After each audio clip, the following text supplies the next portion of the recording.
right, Nikki, can you spotlight our panelists and then we'll get started. Did it not show up? I pinned everyone because it's. I pin just does it on your screen. Thank you. Then let me try it this way.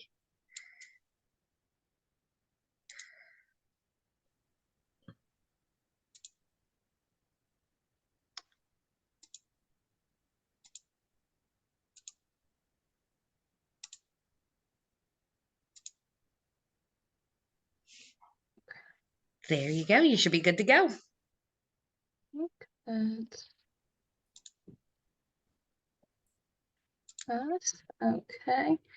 And then Nikki, if you just see anyone else come in, that was going to be on our panel, let us know. All right, so thank you. Hello, panelists and guests. Thank you for joining our discussion today on diversity and discrimination in foster care, hosted by Child Guidance Resource Centers, Diversity, Equity, and Inclusion Council. Child Guidance Resource Centers has 28 evidence-based programs in 4 locations in southeastern Pennsylvania to address the mental well-being of children, families, and adults. We serve over 10,000 children and families each year. My name is Jennifer Tuff. I'm a clinician with Child Guidance, and along with Nikki Marinelli, co-chair of our DEI Council's Outreach Subcommittee. The mission of the Child Guidance Resource Center's DEI Council is to promote diversity and cultural awareness by addressing issues of race, gender identity, sexual orientation, religion, age, ethnicity, socioeconomic status, and physical and cognitive ability, with the goal of creating a more diverse and inclusive work culture and environment, and integrating these concepts into the clinical training, supervision, and work that we do. As part of our work, we host regular panel discussions on topics related to DEI issues, children, and mental and behavioral health. We have some fantastic panelists today to speak on diversity and discrimination in foster care. If attendees have any questions for the panelists, please put them in the Zoom chat and we'll do our best to get to them at the end if time allows. We also like to know who's joining us, so we can invite you to future panel discussions. So we encourage all attendees to put your names and email addresses in the chat. Okay, so I want to start by asking each of our panelists to please introduce yourself and your experience with this topic. And I'm just going to go clockwise on my screen. So we'll start with Nolanda. Okay, good morning. I'm Nolanda Robert. I am a family law coordinator in a circuit court in Maryland. My background is I've been working with children and family for the past 30 years. I started off as a foster care worker with Baltimore City Department of Social Services, but now I oversee programs that relate to divorce, custody, child abuse, juvenile services. I am also the DEI co-chair with the National Association of Family and Conciliation Courts, and I've done numerous trainings throughout the country on different topics as it relates to children and families. And we're very grateful to have you here today. Okay, and then we'll move clockwise to Jessica.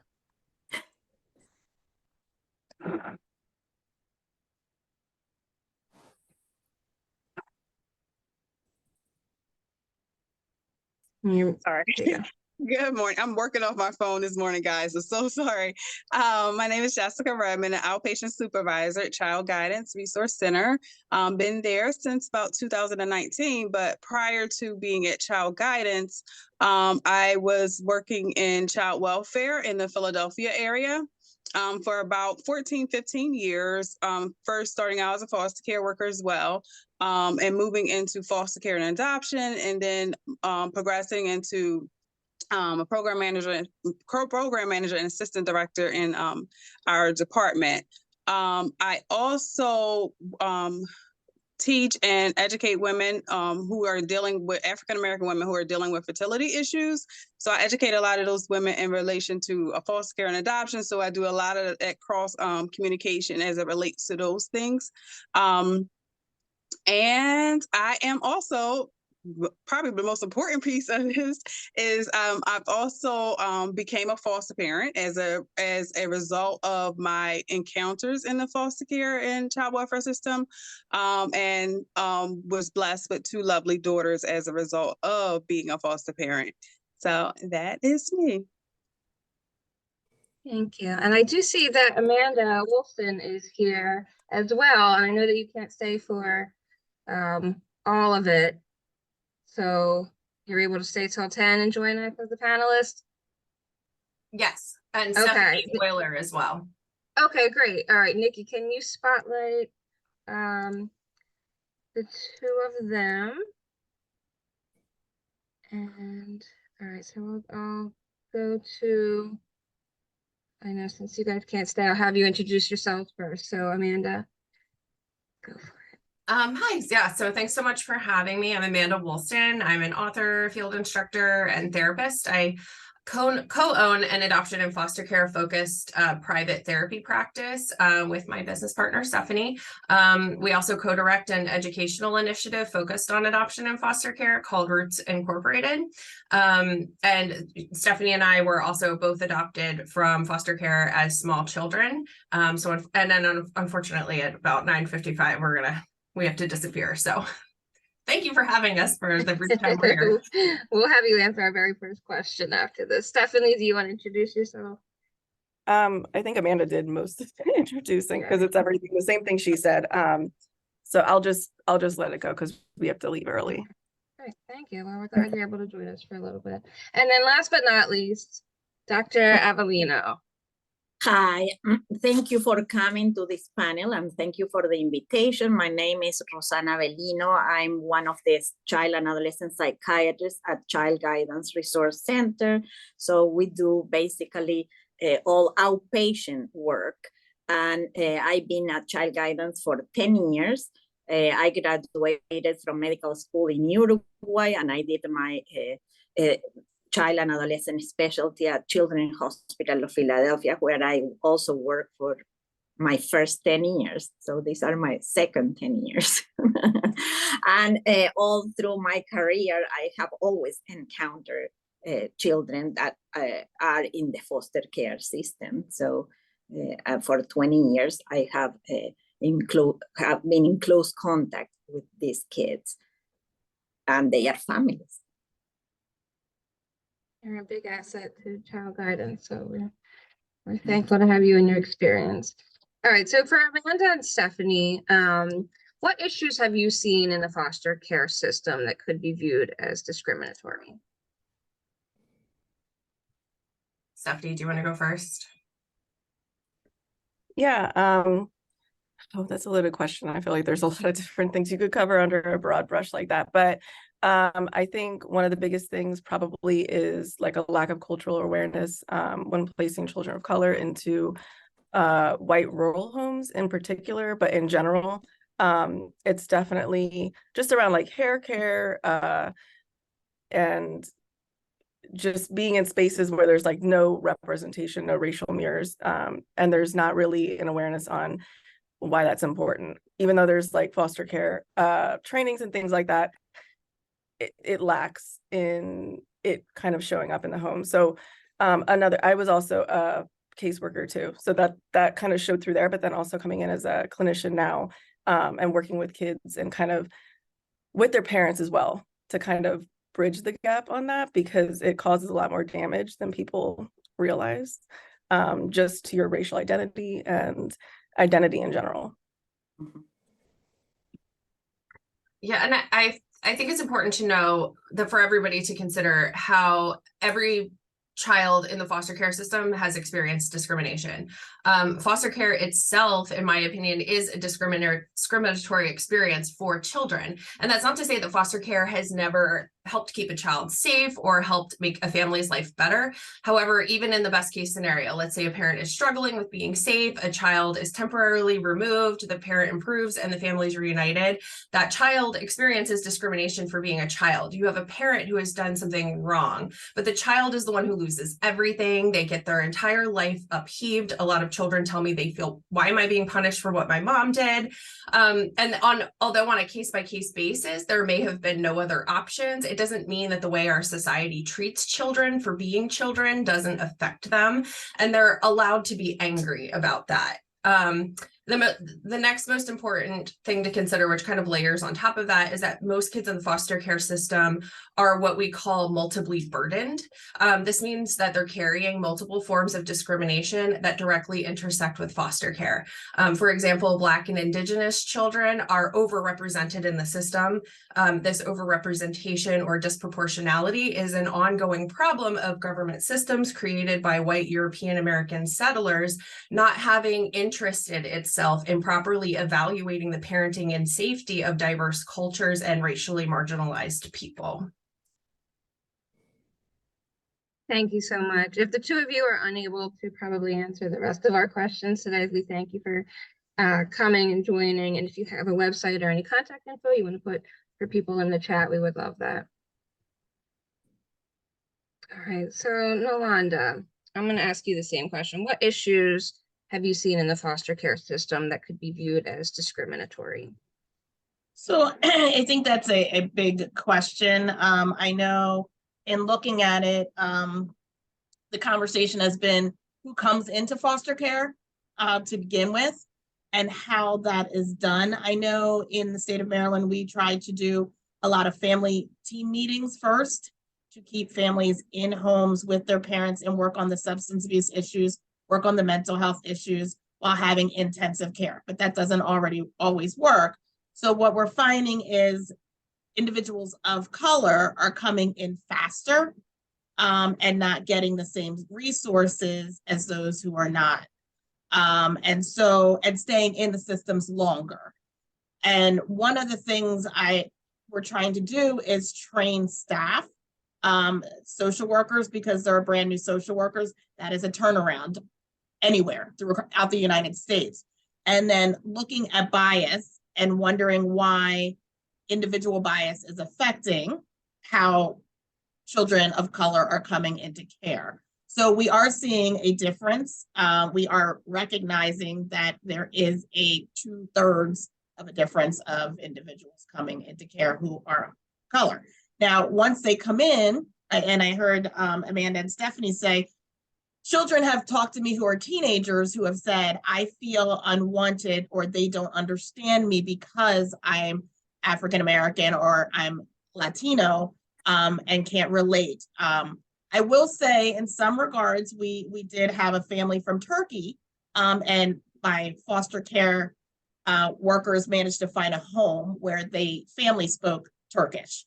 And that was one of the aspects I found was great for those children in a time when trauma is the highest for children coming into care.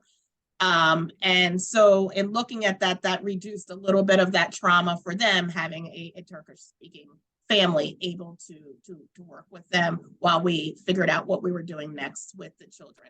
So yes, there's definitely some gaps going on and how to fill those gaps of making sure that everyone is on an equal playing ground if they have to come into the foster care system. Yeah. All right, Jessica, same question. What issues have you seen in the foster care system that could be viewed as discriminatory?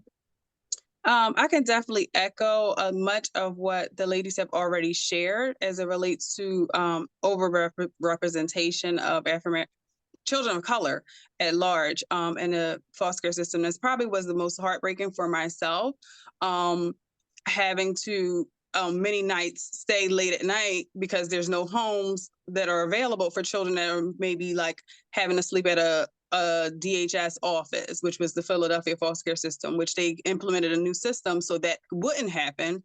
But unfortunately, there are record numbers of children of color that remain and not only just come into the foster care system, but also remain in the foster care system for extended periods of time, some of them even aging out, which leads to other issues that come up for many of the children. Another area that was very difficult for me while being in child welfare was the lack of services available to fathers.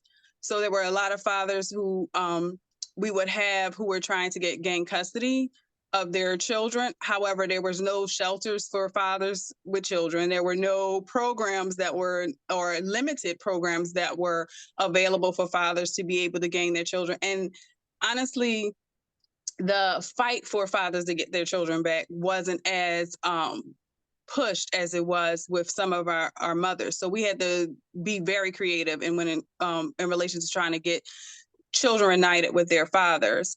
Another area is the fact that when we think about foster care, we most times think about abuse or abuse allegations. However, a lot of times the kids come in for issues of poverty related to poverty, whether it be insufficient housing, insufficient food, clothing, and those items. However, the resources haven't necessarily been available or made available to these particular families in order for them to maintain custody of their children, to keep those families intact. Because our primary goal in foster care, and a lot of people sometimes forget that, is to keep the actual family together, not to have them remain in foster care or adopted out. Like, if we can actually have that happen where they're maintained with their family, that is the primary goal. However, there are other issues that, of course, come up as it relates to those things when it comes to the children having to remain in foster care or having to be adopted out as a result of all of those limitations. Thank you so much. That's such a good point for us to remember. And Dr. Avelino, same question. What issues have you seen in the foster care system that could be viewed as discriminatory? Well, first of all, I agree with all that has been said. And from my personal experience with these children, I mean, it could not be more discriminatory. I mean, we have kids, definitely minorities are overrepresented. I get to see most of these kids are from minority groups. They have not resource. They have not used many of the resources that there are. Most of them, like you said, are not. The maltreatment is neglect. And it's not like they are being physically abused or that there is not major issues. And it's very closely tied to poverty. So it's a system that has been punishing poverty, basically. Because if we go back, what I see actually in the clinic is what is supported by lots of research and statistics. The other thing that, because I'm a physician and I'm a psychiatrist, I see that many of these kids either are not treated at all, or they are being over-treated without bunch of medications that half of those medications they don't even need. And that creates another layer of problems. I mean, being in the foster care system is a trauma in itself. Just when you are separated from your parents, I mean, when you are separated involuntarily for a week from your parents, you can end up with a lot of symptomatology. Imagine these kids that rotate foster home after foster home after foster home. And it was interesting because this is an issue that a lot of people didn't take into consideration much, the fact of being separated. And now it became more public with the separation at the border. Now, all of a sudden, people realize separation is a problem. Well, yeah, separation is a problem, and it was a problem. It's not like it's a new problem. So I think the foster care system is a system that punishes poverty. And therefore, that's a discrimination in itself. So it discriminates for race, it discriminates for socioeconomic. The discrimination, I mean, for race, the numbers are horrendous.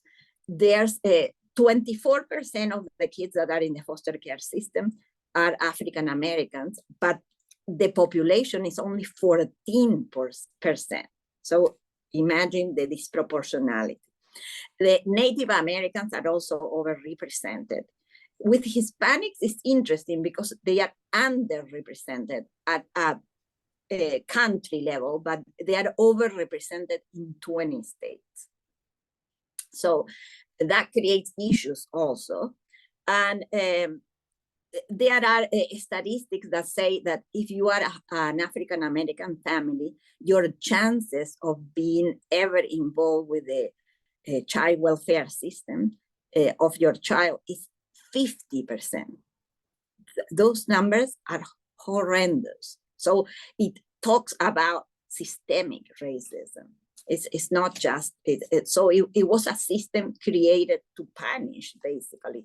Because if we think that poverty is one big cause, that's what we should address. And instead of removing them and paying another family, wouldn't it make sense to try to work with the family of origin and make sure that they have the socioeconomic base so that they can offer these kids all they need, and that because neglect is from going to school dirty, not having heat, not having running water. They remove kids for that, and it's more a poverty issue that could be solved.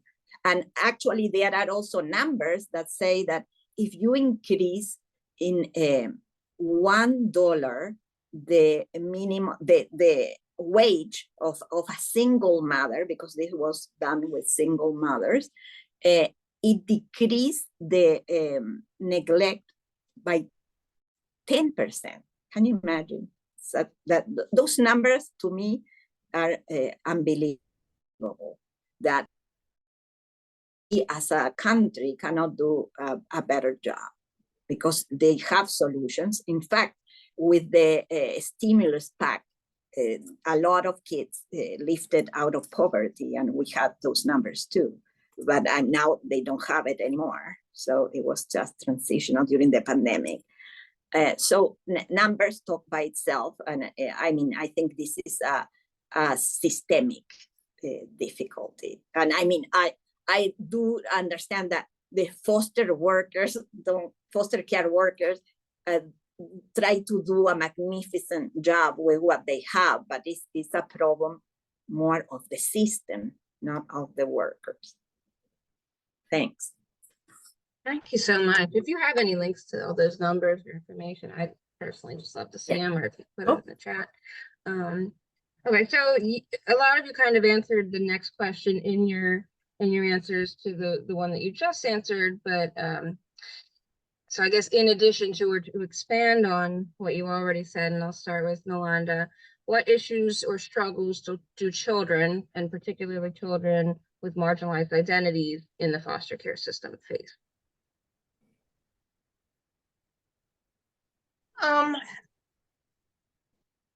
I think children in general, and I think we've touched on it a lot, is the trauma aspect that comes with being in foster care. And what I've been doing a lot of research is that trauma is just not even on just children, it's also on the parents.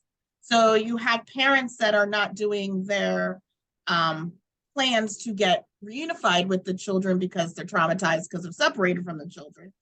And then you have children who sometimes sibling groups that are separated. So then you have two traumas. We're separated from parent, now we're separated from siblings. And then, you know, a third aspect, which has been a new revising issue, is if you have a gender identity going on as well, because not all foster parents are welcoming to some of that change, or some of that children wanting to, you know, be able to identify with who they want to identify as. And so with looking at all that, you know, children seem to not do so well in school. Their mental health, if they had an issue before, it's now increased. They are fighting in school. They're picked on in school because now they're found out that they are in the foster care system. So children, you know, as much services that people try to provide, the one big problem is there's not enough resources. There's not enough mental health treatment for them. We have lost a lot of providers after COVID. So it's hard to make referrals because everyone is overwhelmed. We have children who have resources with possibly living with family and being able to live with family, which we try to promote children going with a family resource as much as possible, as long as they're safe. But one of the factors we're finding out is sometimes, you know, as policies, some of those family members don't fit under that umbrella to receive the children. And so that too can be traumatic. And then we have incarcerated parents. 99% of our incarcerated parents are African-American males. And so they, you know, we try to have them have a say as to what family member they'd like to have children go to in order to keep that bond and in order to keep children knowing their background and their surroundings, et cetera. But you still have children who get stuck in the system for many numerous reasons. And one of the things, and one of the things we're working on here, and I just made this, you know, conversation with our foster care court improvement project, which is our umbrella for legislative purposes, was we got to change these timelines too. Permanency has a timeline, and we can't make it, everybody can't make those timelines. It's an individual process. So in order to work with families so that children can reunify with their parents, so they can stay and continue in their culture, is what we would like to see happen. And I wanted to sort of dovetail a little bit because, you know, I just had a brain freeze. Children, you know, children with these systems, children are struggling, and all they want to do is go home. And we interview children as part of the rules. The judge interviews every child in a case, and 99% of the time, children will say, we want to go home. We want to go home and be with our mother. And, you know, to dovetail on Dr. Avelino, I went right back to it. You know, neglect is the highest reason, and poverty is the highest reason for why these children come into care. So why can't we do better with, instead of giving the foster parent the money, maybe we just provide that money to the biological parent, because maybe they're just down and out, they lost their job, which then gives a domino effect. You lose your job, then you lose your house, then you're now losing your gas and electric. You're losing all these things, and they can't seem to climb back up while the system is pushing them down and then removing children, which then pushes them down further. And then you have a hard comeback to go and reunify with your child. And that's where a lot of people of color are seeing themselves going, because you're right, it's poverty related, it's neglect related. 80% of why children are in care is neglect. It is not physical abuse, and it's not sexual abuse. It is neglect. And neglect can be fixed really easily in the home by providing resources to the family and then making sure that they get the services they need. It doesn't have to be for like 5 years, but just the minimum amount of time to get parents back on their feet. So we're not doing all this removal. But that's why you see it in inner cities as the highest number, as well as people of color. Thank you so much. So Jessica, same question. In addition to what you've already mentioned, what issues or struggles do children, particularly children with marginalized identities in the foster care system, face? I think the ladies have really covered a lot of, although there are layers of issues that a lot of our children face while being in the foster care system. They've done a wonderful job in explaining much of the issues that they face. One of the other, Sister Nolanda said and brought up the trauma aspect. One of the things I will also add to the conversation is the amount of re-traumatization that we do of children. Just like with visitation, a lot of the kids that are on foster care, some may not know that when they're in foster care, when they're having visits with their families, rather than it being a supportive situation or a build-up situation, or making sure that the whole unit is prepared, some of our children are going to visits where the parent is not yet. Say an instance of a child having a parent who has substance abuse issues. I've definitely sat in visits where the parent is not yet healthy yet and not having received their services because of the poverty issues, because of the lack of resources, and yet we're forced to do visitation or cut it short when it can't be completed in a productive manner, I should say. And I've spent countless nights of just being in the room with children who had to see their parents in these situations, rather than giving them the support that they need before reintroducing their family, before reintroducing their parent back to them. Also, the number of times the kids are moved, like the astronomical times that we had to move a kid from a house to house because of what? Because of trauma. And rather than support the foster family, the bio family, everybody, the whole village, we just say, oh, this kid is not working out, we're going to move them to a new home. Oh, this kid, we're going to move them to a higher level of care, without taking the time to recognize, okay, if this happened to me as an individual, what would I be acting like at this point? What would I be saying? What would I be speaking out? If no one's communicating to the child in the process. So a lot of times even their voice is taken in the process. They're not even allowed to say how they feel or say what their experience has been, even in that particular foster home. So, and like Dr. Avelino said, well, it was one area that really troubled me is Dr. Avelino talks about the over-medication of children in foster care. And I spent a lot of time, and even now on the clinician side, spending a lot of time having to educate families, like medication is not the end all be all, the first resort.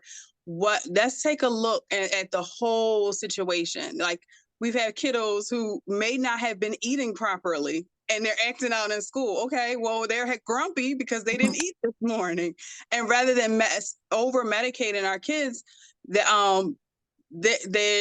it's just like that whole person or that whole being is not being considered in the process. So we have a number of children that are going through the foster care system who are just like rotating around from therapists, rotating around psychiatrists, looking for a diagnosis without educating. And sometimes the families don't mean any harm.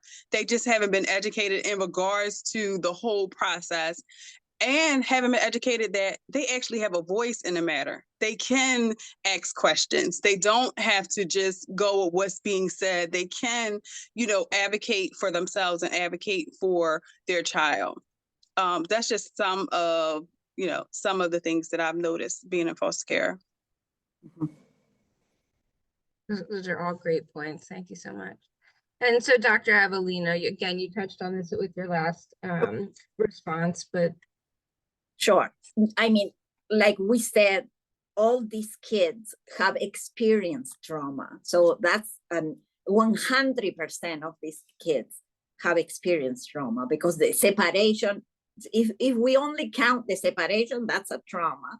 And then all the other layers that we can put around. But only 10% are treated for trauma. So imagine 90% of these kids have no treatment. And these kids experience all sorts of anxiety, depression. I mean, they can have any other mental health issues like any other kid. There are kids that have ADHD, they are oppositional, they can come with any given diagnosis, and the system makes it harder for them to be evaluated and treated.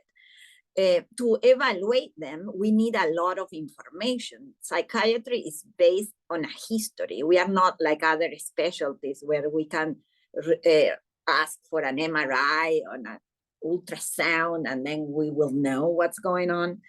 To make a good diagnosis, you need a good history. And it's almost impossible because we have these kids, and when you ask, most of the time the foster care system does not know the history.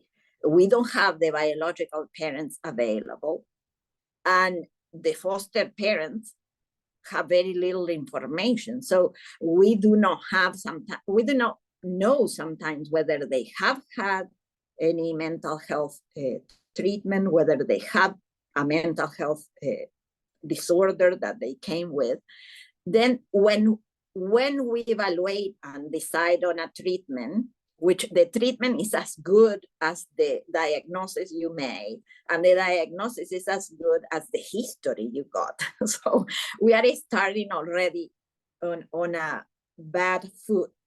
And then when we finally can provide treatment, and I'm not saying medication, it could be like, we don't do only medication, we do a comprehensive treatment with that. It would involve, first of all, therapy, and if needed, medication. But then these kids, like you said, Jessica, they move around. So you start something and all of a sudden, you don't have this kid anymore, or you have them in another family that had no idea or was not educated about the treatment plan, and all of a sudden they said, I saw that he doesn't need this medication or whatever. So it's so important to have continuity, and these kids have very poor continuity of care because the one day they are in one place, the second day they are in another place. I think it is a shame that we cannot, most of the time, we cannot contact the parents because it's hard to be reached, or like you said, they have a bigger issue. They are in a treatment of some sort that they cannot be reached, or they are basically not available. So that is problematic because, I mean, the person that knows your history the most when you are a kid is your parent. So, and these kids also have a lot of learning disorders. They have, every time you a kid has trauma, they have a lot of developmentally, they get stagnant. So the emotional developmental delays. This is not cognitive delays, it's developmental. I mean, you get stuck on your development because you don't have, I mean, the main task of the adult in your life is to give you consistency and guidance. But if you were raised in a place where everything is changing, you don't have an identified caretaker because you don't know when it's going to change. So these kids have a lot of issues of trust, and this translate in having difficult relationships, and it will translate in the future. Stress and trauma also can change your brain, increases cortisol level that can predispose you to also medical illnesses. So the snowball effect is shocking, and it's extremely detrimental to the kids and to the families. Thank you. So for our final question, you know, we've addressed that a problem exists and that it's, you know, extremely detrimental throughout a child's lifespan. But we want to end with something that might give us some hope. So I'll start with Nolanda. What can mental and behavioral health care providers like Child Guidance do to help children and parents involved in this system? Whether that's on a micro level or a macro level, where do we go? I think on a micro level, these children need to be seen more often because they are dealing with a lot of inconsistencies. And I always say children do best when they have consistency. So if they at least know that I'm going to see my therapist once a week and be able to address their concerns about missing their mom or dad, their siblings, because it is a grief and loss process in reality. And so, you know, to address the trauma will help them and will also decrease some of their anxiety, some of their depression, and hopefully, give them a comfortability level to be able to talk to somebody. I know that on the macro level, it's all about funding. I mean, we really need to fund and have more resources so that children and parents can have access to mental health treatment at an affordable rate if they cannot, depending on insurance levels and things like that. And what I see is in mental health, and this is a nationwide, there's a lot of turnaround too. So once a child gets connected to a mental health provider, they tend to, say, oh, well, I don't want to have to tell my story all over to a new mental health provider. I was a therapist for quite some time. When I decided to say goodbye and start this position, surprisingly or not surprisingly, a lot of my older children revealed a lot of things that they never revealed before when I left, because they're like, I need you to know that I was sexually molested as a child, and this is why I'm doing what I'm doing. And it was hard for me until you said goodbye. So I wanted you, because I knew you could take care of it and figure out where I need to go next. And so, looking at that consistency, we know mental health providers, we do change. We do, because sometimes we burn out as well. And so, looking at that, again, I still go back to consistency and funding. And I know a lot of legislation keeps going around talking about mental health and providing resources for that. And that's what we need. And I do feel, I know someone said about men, we are looking, fathers are, and I being in the court system, I am seeing fathers retaining custody at the end of the day because they're working hard on their substance abuse and or their mental health issues or whatever happened. But in some of these cases, the mother is the one that is the single mother that had the children, and the father wasn't around when the neglect, the physical or the sexual occurred. And so now fathers are like, well, I never had access to the child in the first place for whatever reason. Sometimes they didn't even know they were the father of the child. And we've had that happen. And then their families step up and say, we're here, or we're in Texas or other states where they weren't even in our state to begin with, and say, we want to be a resource. And we do a lot of therapeutic family counseling so that we can make that reunification happen too. And I think family counseling is awesome. There's a lot of children that I say have been parentified because of the circumstances that they've lived in, and are able to address with mom or dad, like, hey, can you clean yourself up so we can come back home? I've seen that happen, and I've seen that conversation erupt. And I'm grateful for it, because, children, I try to explain to parents that children do know a lot that goes on. I don't care how you try to mask it or not, but as many times as I have had children reveal to me what they do know about their parents, drug use, mental health, etc., parents are really actually shocked by that. They think they're masking it from their children. And that's educating parents that, no, you're not. You're really not. Be mindful that what you do in front of your children, they are observing. And that too is traumatic for a child. Thank you so much. All right, so Jessica, same question. What can we do to help? I would definitely say that first, as being a foster care worker, as being a foster parent and now adoptive parent, it is so vital, it's so important that clinicians come in with the mindset of this family needs a village, not only this child, the parents involved.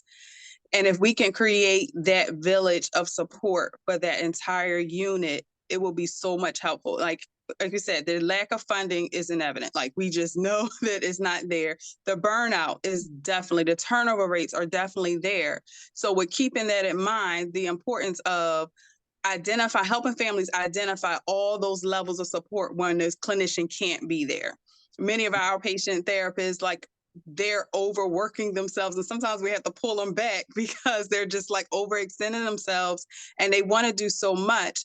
But recognizing that you won't always be there. So being able to help the family, unfortunately after COVID, I've noticed this a great deal. A number of the families are like, no, we don't go out. No, I haven't seen my aunt in a few weeks or months or something like that. And they really just like been isolated. And then with kiddos now being in the home all the time playing video games, they're so isolated from the world around them. So I definitely encourage clinicians to always like identify a teacher in the school, identify a lunch aide, identify somebody that when that child is having a difficult moment that they can go to. I also encourage families to identify a local police official. If you know your child is having difficult behaviors, knowing that officer, knowing that, okay, my child may have autism and may have a break, that may just have an aggressive moment, I can identify and call on, or if an officer comes, I can say, well, Officer Smith knows my son. Like being able to connect them with someone and local officials, so that way that unfortunate incidents won't happen because the child is going through a difficult moment. Identifying someone in a local religious organization that they can call on, not just the child, but the parent, the foster parent, the adoptive parent, the biological parent. Like everyone in this system are all experiencing trauma and all experiencing change. So to be able to have that person to call on when you can't call the clinician, at the midnight hour, or our ultimate goal is that we don't want them to have to always call in a clinician. They have a level of support around them that they're able to have enough eyes to say, okay, I see that you need a break. I see that you need some assistance with this. So that was one area that I definitely encourage clinicians to just focus in on from day one. Who are your supports? Who are the people that you can call on? Let's write the number on a crisis plan. Like, let's know who you can call on when those times get too difficult. That's a great recommendation. Thank you so much. All right, and Dr. Avelino, what can we do? Yeah, I think I agree again with all of what you said. And I think we should, again, for us, it's crucial to get as much information as we can, so that we have to include all these teams. We have to get information, how they are doing at school, whatever information they can get from the parents, from family members.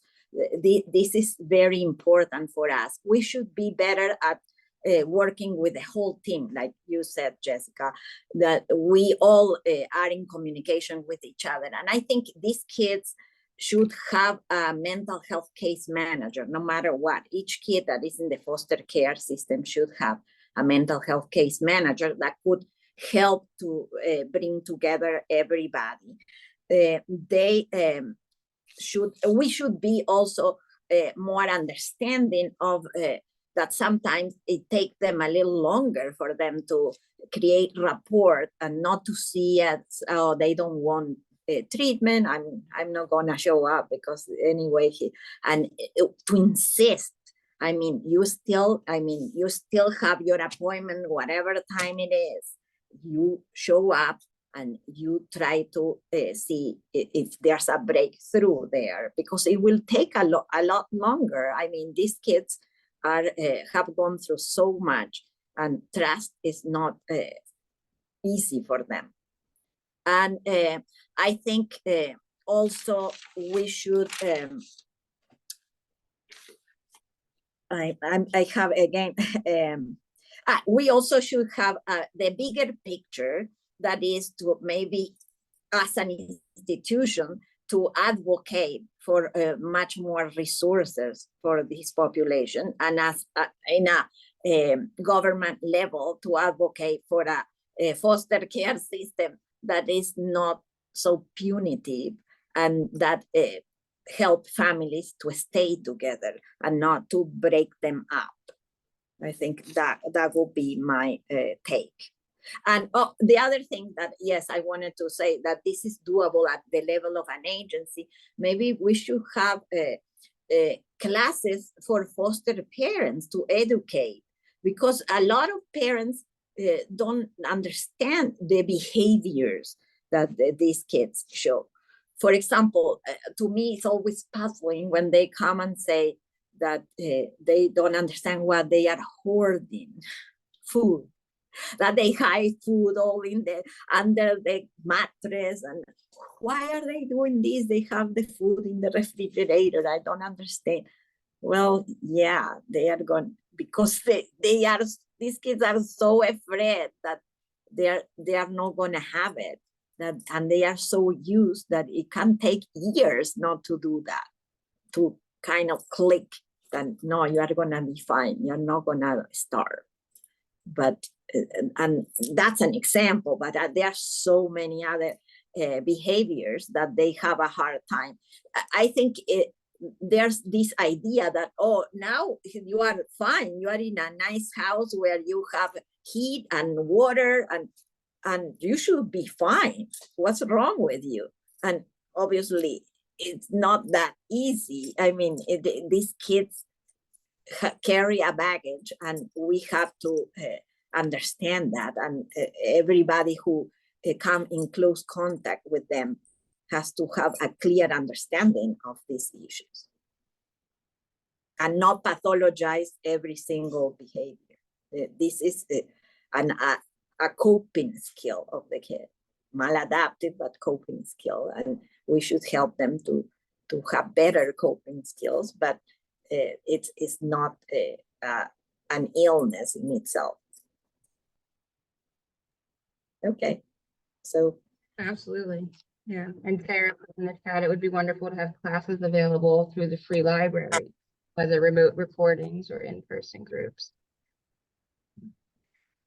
Okay, so I think we're almost just about at time. Might not have time for questions unless someone has, a question that can be answered briefly.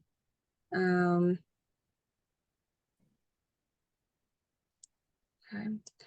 Oh, I really want to thank you all, their panelists, for taking the time to share your knowledge and experiences with us today. It looks like most of our attendees are child guidance employees, so you know how to reach our panelists. But if any panelists want to put their contact information in the chat, if someone has questions, we would love that. And thank you. This is a really important conversation that requires ongoing attention, ongoing discussion. So thank you to everyone who joined us to listen today. Well, thank you for inviting us. Thank you. Thank you.